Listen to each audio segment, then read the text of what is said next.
He guys is Neeraj and watching Qtricks 2.0। स्वागत है आप सभी का आज के सेशन में। रात के बज गए हैं 9 और इस समय हम लोग करते हैं उत्तराखंड के परीक्षाओं की तैयारी, जिसमें हम लोग 40 क्वेश्चंस जीके के करते हैं। आधे घंटे में हम ट्राई करते हैं कि वो हो जाए। तो आज की जो ये क्लास है ये लाइव नहीं है, क्योंकि मैं अवेलेबल नहीं हूँ रात के 9 बजे। ये क्लास मैं सुबह रिकॉर्ड कर रहा हूँ आज, और शाम को जो है रात को 9 बजे आपको ये प्रीमियर की तरह मिल जाएगी। आप इसको लाइव की तरह ही अटेंड कर सकते हैं, कोई परेशानी आपको नहीं आएगी। क्वेश्चन सामने आएगा जैसे कि मैं रोज करता हूँ वैसे ही आएगा, और मैं आप लोगों के कमेंट्स के साथ ही आपके साथ अवेलेबल हूँगा, लेकिन लाइव अवेलेबल नहीं हूँगा क्लास में। ठीक है, तो 40 क्वेश्चन होंगे, बहुत अच्छे क्वेश्चन है। क्लास को पूरा देखिएगा रोज की तरह, और क्वेश्चंस को जो है अच्छे से याद भी करिएगा। चलिए शुरू करते हैं आज की क्लास, आज के फर्स्ट क्वेश्चन के साथ। तो जो आज का पहला क्वेश्चन है हमारा वो है, उत्तराखंड के किस मेले में मछली मारने की परंपरा है? Which fair in Uttarakhand has a tradition of fishing? Option A है मौड़ मेला, ऑप्शन बी है चैती मेला, ऑप्शन सी है गेंदी मेला, ऑप्शन डी है सियाल दे बिखौती मेला। चलिए इस क्वेश्चन का आप लोग आंसर करेंगे कमेंट सेक्शन में। उत्तराखंड के किस मेले में मछली मारने की परंपरा है? तो इसका जो राइट आंसर है वो है ऑप्शन नंबर ए। ठीक है, मौड़ मेला इसका राइट आंसर है। मौड़ मेले में मछली मारने की परंपरा है। जो जौनसार क्षेत्र है हमारा, वहां पे जून महीने की 27 और 28 तारीख को जो है मौड़ मेला मनाया जाता है। ठीक है, चलिए अब बढ़ते हैं नेक्स्ट क्वेश्चन की तरफ। इसको अच्छा, इसमें एक इन्फॉर्मेशन और है। जो आपका तैमूर होता है, तैमूर के छिलके को कूट कर तैयार करते हैं, जिससे जो है मछलियां बेहोश हो जाती हैं इस मेले में। ठीक है, क्वेश्चन नंबर 2 है हमारा, नंदा राज्यात को कितने वर्षों के अंतराल में मनाया जाता है? नंदा राज्यात is celebrated in how many years? ठीक है, ऑप्शन ए है 4 वर्ष, ऑप्शन बी है 6 वर्ष, ऑप्शन सी है 12 वर्ष, और ऑप्शन डी है 14 वर्ष। Come on guys, waiting for the answers. Answer करिए। नंदा राज्यात is celebrated in how many years? इसका आंसर भी सबको पता ही होगा अप्रोक्सीमेटली। तो इसका जो सही जवाब है वो है आपका 12 वर्ष। क्योंकि मैं लाइव नहीं हूँ, रिकॉर्ड कर रहा हूँ, आप लोग एज ए लाइव इसको देख रहे हैं, तो मैं आपके आंसर्स को या आपके नाम को आज नहीं ले पाऊंगा। ठीक है, आप लोग आंसर्स करते रहिए, मैं थोड़ा सा आपको टाइम दे रहा हूँ आंसर्स करने के लिए। ठीक है, 12 वर्ष तो इसका राइट आंसर है। 2014 में हुई थी और अब 2026 में होगी। क्वेश्चन नंबर 3 की तरफ चलते हैं। निम्न में से कौन एक पंचप्रयाग में सम्मिलित नहीं है? Which of the following is not included in Panchprayag? Devprayag, Rudraprayag, Karnaprayag और सोनप्रयाग। ठीक है, बताइए, आंसर बताइए। निम्न में से कौन पंचप्रयाग में सम्मिलित नहीं है? तो इसका जो राइट आंसर होगा वो क्या होगा? इसका जो राइट आंसर होगा वो होगा आपका सोनप्रयाग, ऑप्शन नंबर डी। ठीक है, ऑप्शन नंबर डी, सोनप्रयाग आपका राइट आंसर होगा। तो बेसिकली हमारे पास जो 5 प्रयाग हैं हमारे उत्तराखंड में, वो कौन कौन से हैं? विष्णु प्रयाग हो गया, नंद प्रयाग हो गया, कर्ण प्रयाग हो गया, रुद्र प्रयाग हो गया, और देव प्रयाग हो गया। ठीक है, ये जो है हमारे 5 प्रयाग हैं उत्तराखंड के। तो सोन प्रयाग उसमें नहीं आता है। क्वेश्चन नंबर 4 है हमारा, बाराही मंदिर में लगने वाला देवीधुरा मेला कब लगता है? When is Devidhura Mela held in Barahi temple? Option A Raksha Bandhan के दिन, ऑप्शन बी इगास बग्वाल के दिन, मकर संक्रांति के दिन, या दीपावली के दिन। तो राइट आंसर क्वेश्चन नंबर 4 का क्या होगा बताइए? बाराही मंदिर में लगने वाला देवीधुरा मेला कब लगता है? When is Devidhura Mela held in Barahi temple? Rakshabandhan, Igas, Makar Sankranti या Deepawali? The right answer for the question number 4 is option number A, that is Rakshabandhan. Question number 5 है हमारा, उत्तरांचल का निम्न में से कौन सा मेला काली एवं गौरी नदियों के संगम पर आयोजित किया जाता है? Which of the following fairs of Uttaranchal या Uttarakhand is held at the confluence of Kali and Gauri river? The right answer for the question number 5 is option number A, that is Jauljibi Mela. ठीक है, तो जौलजीबी मेला जो है वो जो पिथौरागढ़ है, पिथौरागढ़ के मुख्यालय से 70 किलोमीटर की दूरी पर जौलजीबी में हर वर्ष कार्तिक माह में लगता है। ठीक है, पढ़ते हैं क्वेश्चन नंबर 6 की तरफ। पुलिस बल के समग्र नियंत्रण, निर्देशन और पर्यवेक्षण के लिए निम्नलिखित में से कौन अधिकृत है? Overall control of the police force, who among the following is authorised to direct the supervise? Option number A है आपका पुलिस महानिदेशक, यानी director general of police. Option number B है पुलिस अधीक्षक, यानी सुपरिटेंडेंट ऑफ पुलिस। फिर है गृह मंत्री, राज्य सरकार, home minister, state of government, राज्य सरकार, स्टेट गवर्नमेंट। तो बेसिकली आपसे यहाँ पे ये पूछा जा रहा है कि पुलिस का हेड कौन है। देखिए, जब हम बात करते हैं हेड की, तो 2 तरह के हेड होते हैं। एक आपका जो ऑफिशियल हैं, जो पॉलिटिकल हेड है, वो एक अलग चीज़ है, और जो एडमिनिस्ट्रेटिव हेड है वो अलग चीज़ है। तो सारा जिनको काम करना होता है, जिनके निर्देशन में काम होता है, वो है आपके ऑप्शन नंबर ए, पुलिस महानिदेशक, यानी डीजीपी कहा जाता है। ठीक है, वर्तमान उत्तराखंड के डीजीपी कौन है? दीपम सेठ हैं वर्तमान डीजीपी। ठीक, इससे पहले जो डीजीपी थे, आपके कार्यवाहक डीजीपी, वो थे अभिनव कुमार। ठीक।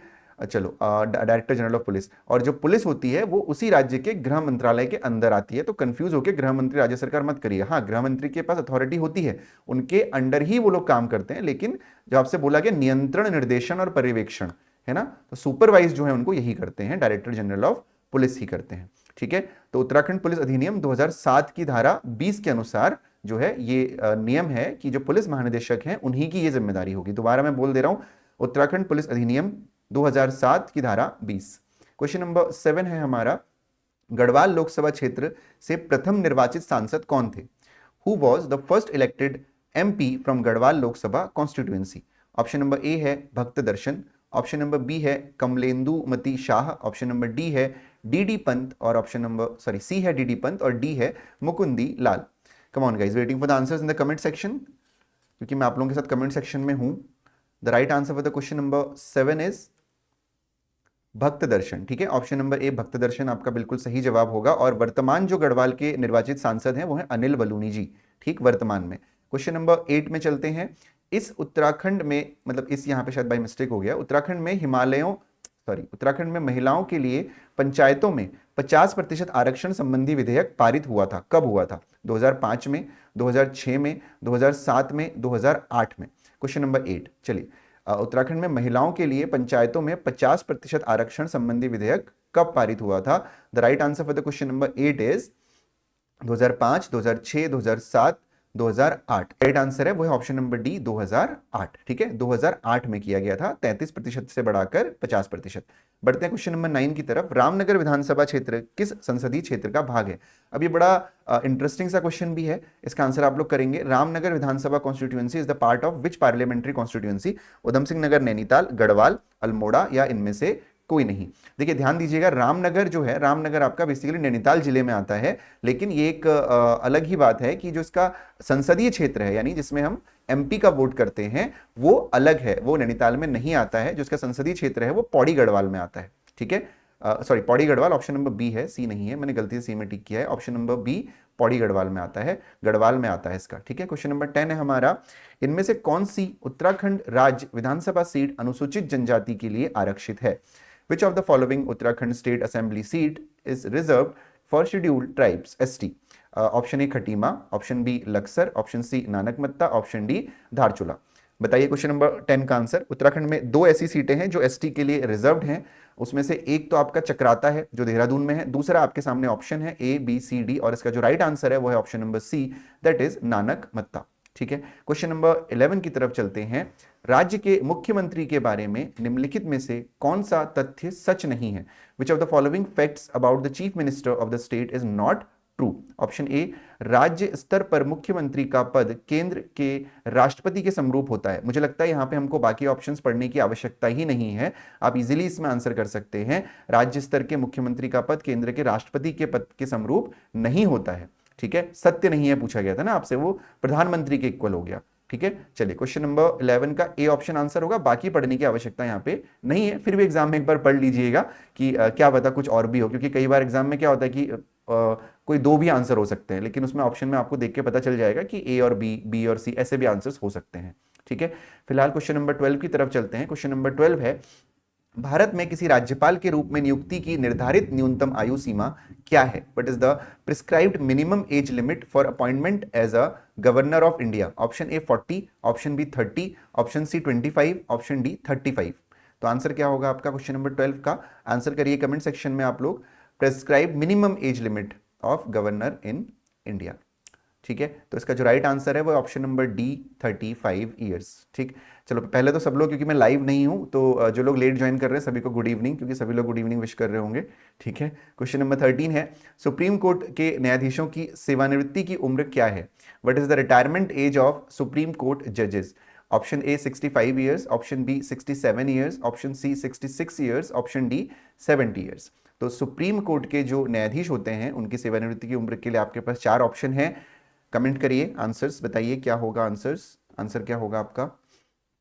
The right answer for the question number 13 is option number ए होना चाहिए। Yes, option number A 65 years is the right answer.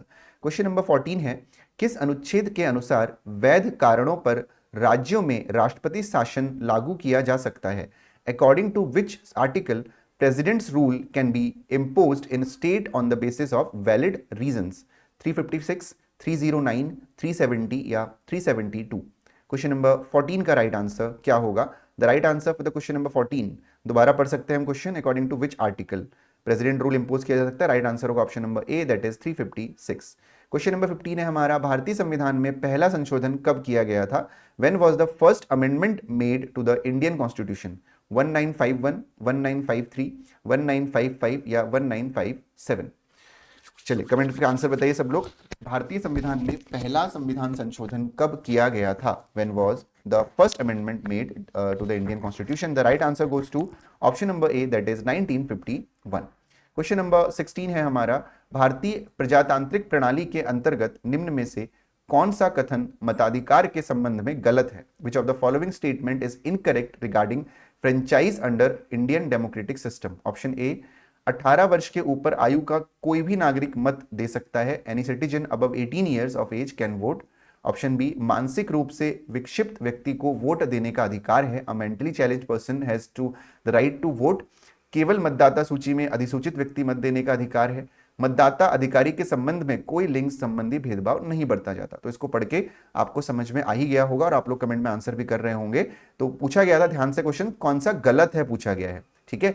तो मानसिक रूप से जो विक्षिप्त व्यक्ति है उनको वोट देने का अधिकार नहीं होता है, ठीक है ना। तो ऑप्शन नंबर 20 का राइट आंसर होगा। ऐसे क्वेश्चंस में जो गलती होती है वो होती है कि हम पढ़ते नहीं कि गलत क्या है ना। तो ये पढ़ना बहुत जरूरी है, क्वेश्चन को ध्यान से पढ़ना इज सबसे इंपॉर्टेंट।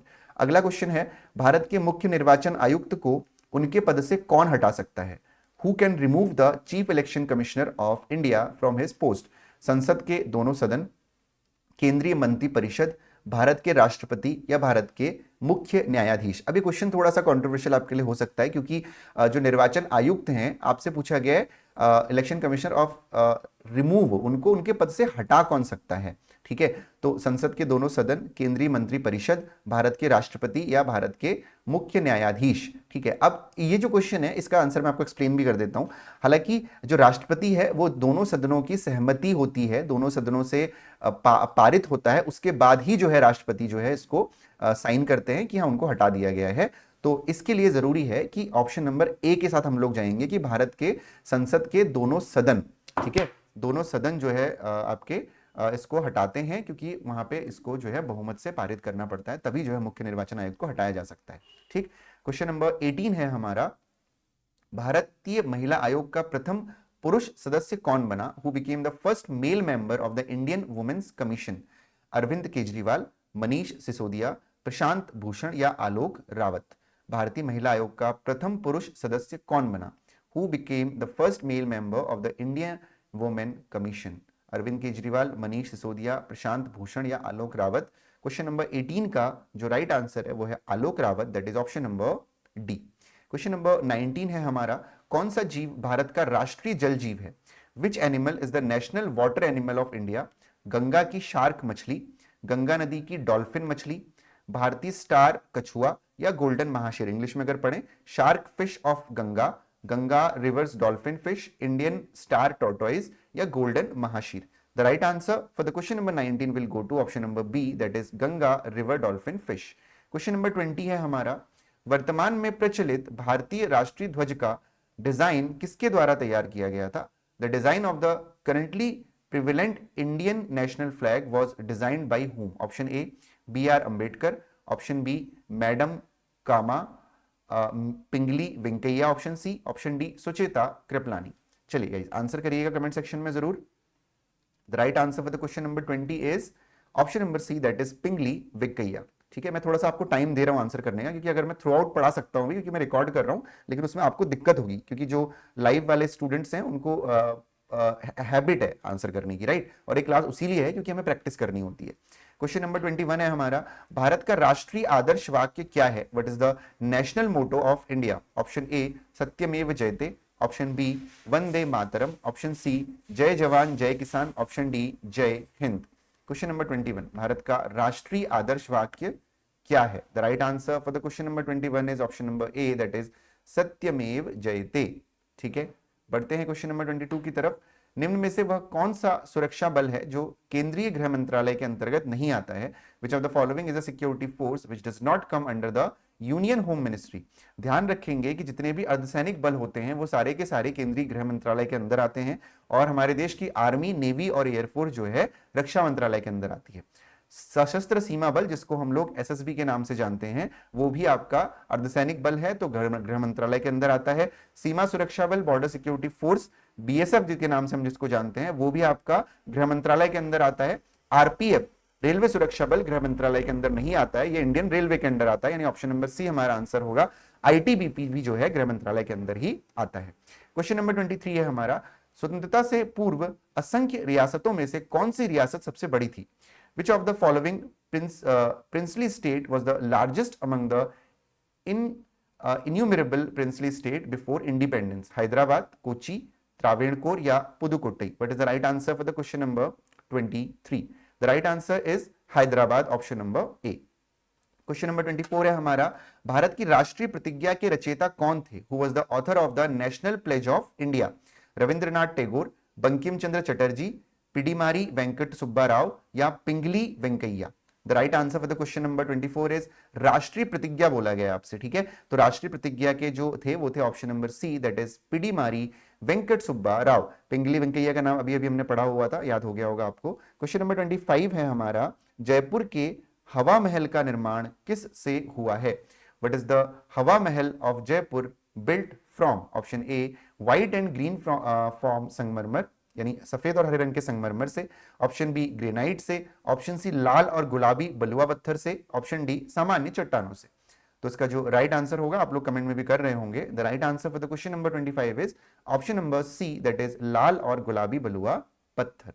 क्वेश्चन नंबर 26 है हमारा, हवा महल का निर्माण किसने करवाया था? Who built Hawa Mahal? Option A, Maharaja Bhagwat Singh, Maharaja Bhagwat Singh, Maharaja Jagjit Singh, Maharaja Sawai Pratap या Maharaja Jaswant Singh? Come on everyone, answer करिए कमेंट सेक्शन में इस क्वेश्चन का। महाराजा भगवत सिंह, महाराजा जगजीत सिंह, महाराजा सवाई प्रताप या Maharaja Jaswant Singh? What is the right answer for the question number 26? The right answer goes to option number C, that is Maharaja Sawai Pratap. Question number 27 है हमारा, 1893 की विश्व की धर्म संघीय संसद में भारत का प्रतिनिधित्व किसने किया था? Who represented India in the 1893 union parliament of the world's religions? Swami Vivekananda, Lekhraj Khubchand Kripalani, Bhakt Vinod Thakur या उपासनी महाराज? क्वेश्चन थोड़ा सा इंपॉर्टेंट है। 93 की विश्व धर्म संसदीय संसद में भारत का प्रतिनिधित्व स्वामी विवेकानंद जी ने किया था, यानी हम जाएंगे ऑप्शन नंबर ए के साथ। क्वेश्चन नंबर 28 है हमारा, किंग जॉर्ज पंचम तथा क्वीन मैरी की यात्रा के याद में सन 1911 में भारत का कौन सा लोकप्रिय पर्यटन स्थल बनाया गया? इंग्लिश में, which popular tourist destination of India was built in 1911 to commemorate the visit of King George V and Queen Mary? Option A, India Gate. Option B, Gateway of India. Option C, Prince of Wales Museum. Option D, Victoria Terminus. The right answer पता होगा कई लोगों को, answer आप लोग कर भी रहे होंगे। क्वेश्चन नंबर 28 का जो राइट आंसर है वो option number B, gateway of India. Question number 29 है हमारा, अरुणा आसफ अली को कहां, ये कहां की जगह कहां होना चाहिए था, वेयर वाला, भारतीय राष्ट्रीय कांग्रेस का ध्वज फहराने के लिए याद किया जाता है? Aruna Asaf Ali is remembered for unfurling the flag of the Indian national Congress? Option A, असहयोग आंदोलन यानी non cooperation movement. Option B, सविनय अवज्ञा आंदोलन यानी ऑप्शन सी स्वराज आंदोलन या ऑप्शन डी भारत छोड़ो आंदोलन? The answer for the question number 29 is option number D, that is Bharat छोड़ो आंदोलन। क्वेश्चन नंबर 30 है हमारा, निम्न में से लाल बाल पाल के रूप में कौन जाने जाते हैं? Who among the following was known as red hair cell? यहां पे लिखा हुआ है, इंग्लिश गूगल ने ट्रांसलेट कर दिया है, बट इसको हम लाल बाल पाल ही बोलेंगे, ठीक है? ये गूगल ने ट्रांसलेट किया है, बट कोई इशू नहीं है। तो क्वेश्चन नंबर 30 का जो ऑप्शन नंबर ए है वो है विपिन चंद्र पाल, सुभाष चंद्र पाल बोस, बाल Gangadhar Tilak. Option number B है विपिन चंद्र पाल, बाल गंगाधर तिलक या लाला लाजपत राय, और सी है लाला लाजपत राय और भगत सिंह, डी है राम प्रसाद बिस्मिल और भीकाजी कामा। क्वेश्चन नंबर बी का जो राइट आंसर होगा ऑप्शन नंबर बी होगा, जो है आपका लाल बाल और पाल, ठीक है? Option number B is the right answer. Question number 31 है हमारा, भारत के गवर्नर जनरल के रूप में लुइस माउंटबेटन की जगह किसने ली थी? Who replace Louis Mountbatten as governor general of India? Pandit Jawaharlal Nehru, Sardar Vallabh Bhai Patel, doctor Rajendra Prasad या सी राजगोपालाचारी? क्वेश्चन नंबर 31 का राइट आंसर क्या होगा बताइए। भारत के गवर्नर जनरल के रूप में लुइस माउंटबेटन की जगह किसने ली थी? क्वेश्चन नंबर 31 का जो राइट आंसर है वो है ऑप्शन नंबर डी, सी राजगोपालाचारी। जो लोग सही आंसर कर रहे हैं अभी तक उनको वेरी गुड, क्योंकि कमेंट मैं अभी तो नहीं, क्योंकि रिकॉर्डेड है, आप सब जानते हैं। सभी ग्रह वामाव्रत प्रक्रिया करते हैं सिवाय all planets revolve counter clockwise except Jupiter यानी बृहस्पति, मरकरी यानी बुध, वीनस यानी शुक्र, अर्थ यानी कि पृथ्वी। क्वेश्चन नंबर 32 का राइट आंसर क्या होगा बताइए। क्वेश्चन नंबर 32 का जो राइट आंसर होगा वो होगा option number C, that is Shukra यानी कि वीनस। क्वेश्चन नंबर 33 है हमारा, निम्नलिखित में से कौन सी भारत की सबसे प्राचीन पर्वत श्रृंखला है? Which of the following is the most ancient mountain range of India? Aravalli, western ghat, eastern ghat या हिमालय? क्वेश्चन नंबर 33, निम्नलिखित में से कौन सी भारत की सबसे प्राचीन पर्वत श्रृंखला है? Which of the following is the most ancient mountain range in India? Answer goes to option number A, that is Aravalli. Question number 34 है हमारा, नागालैंड की राजधानी क्या है? What is the capital of Nagaland? Option A is Shillong, option B is Aizawl, option number C is Kavaratti, option number D is Imphal. The right answer for the question number 34 is Aizawl, option number B. ठीक है। Question number 35 है हमारा, बांग्लादेश में प्रवेश करने के बाद गंगा की मुख्य शाखा को किस नाम से जाना जाता है? By what name is the main branch of Ganga known after entering Bangladesh? Option number A Hooghly नदी यानी Hooghly river, option number B Jamuna, option number C मेघना, ऑप्शन नंबर डी पद्मा। जब गंगा बांग्लादेश में प्रवेश कर जाती है तो उसका जो नाम है वो हो जाता है, ओके आंसर्स आ रहे होंगे, ऑप्शन नंबर डी पद्मा नदी। Very good. ठीक है, बढ़ते हैं क्वेश्चन नंबर 36 की तरफ। अलमाटी बांध जल विद्युत परियोजना किस नदी पर है? Almaty dam hydro electric project is in on which river? Krishna, Yamuna, Kaveri या गोदावरी? क्वेश्चन नंबर 36, अलमाटी बांध जल विद्युत परियोजना किस नदी पर है? कृष्णा, यमुना, कावेरी या Godavari? The right answer for the question number 36 is option number A, Krishna नदी। क्वेश्चन नंबर 37 है हमारा, हीराकुंड जलाशय किस नदी पर निर्मित किया गया है? Hirakud reservoir is built on which river? Option number A है सतलज, ऑप्शन नंबर बी है गोदावरी, ऑप्शन नंबर बी है महानदी, ऑप्शन नंबर डी है नर्मदा। क्वेश्चन नंबर 37 का जो राइट आंसर है वो है ऑप्शन नंबर सी, महानदी। थोड़ा सा मैं फास्ट चल रहा हूं अभी। ठीक है। क्वेश्चन नंबर 38 है हमारा, यानी भारत की सबसे लंबी रेल सुरंग कौन सी है? Which is the longest railway tunnel in India? Option number A Nathuwadi सुरंग, option number B Pir Panjal सुरंग, ऑप्शन नंबर सी करबूदे सुरंग, ऑप्शन नंबर डी बरदेवाजी सुरंग। The right answer for the question number 38 is, come on everyone, this is option number B actually Pir Panjal सुरंग। ठीक है, जम्मू कश्मीर के Banihal कांजीकुंड railway line पर है ये। क्वेश्चन नंबर 39 है हमारा, जिस बाजार में स्पर्धा की कमी होती है उसे क्या कहते हैं? There is a lack of competition in the commodity market, it is called monopoly, oligopoly, पूर्ण स्पर्धा या मार्केटाइजेशन। थोड़ा सा इसने अलग कर दिया, मार्केटाइजेशन इसका आंसर होगा, मतलब ऑप्शन होगा। कहने का मतलब यह है कि जहां पे एक ही कोई इंसान है जो सारे मतलब उस पर्टिकुलर मार्केट को उसने एक्वायर कर रखा है, बाकी किसी को चलने नहीं दे रहा। तो ऐसा एक ही केस में होता है जब किसी एक फील्ड में कोई एक ही पर्सन काम कर रहा हो, राइट? तो उसका जो आंसर होगा वो होगा ऑप्शन नंबर ए, मोनोपोली। ठीक है। Last question of the day is, Bharat सरकार के रुपए चिन्ह का डिजाइन किसने तैयार किया था? ऑप्शन नंबर ए है D Uday Kumar, option number B है Praveen Kumar, option number C है Rahul Dev Kumar, option number D है नन ऑफ दीज। तो इसका आंसर ऑलमोस्ट सभी को पता होगा, option number A D Uday Kumar इसका बिल्कुल सही आंसर है। इसे 15 जुलाई 2010 को भारत सरकार ने जनता के सामने पेश किया था, ये अभी आप याद रखेंगे। द डेट इज 15 जुलाई 2010। ठीक है, चलिए तो आज की क्लास के सारे क्वेश्चंस यहीं पे समाप्त होते हैं। आप लोगों से लाइव नहीं मिल पाया, लेकिन चैट बॉक्स में मैं अवेलेबल हूं, और कल फिर आपसे मुलाकात होगी, है ना, अगली 132nd क्लास के साथ, और लाइव ही मैं कल आपसे मिलूंगा होपफुली। ठीक है, और तब तक के लिए अपना ध्यान रखिए, पढ़ाई करते रहिए, and take care, bye bye, good night.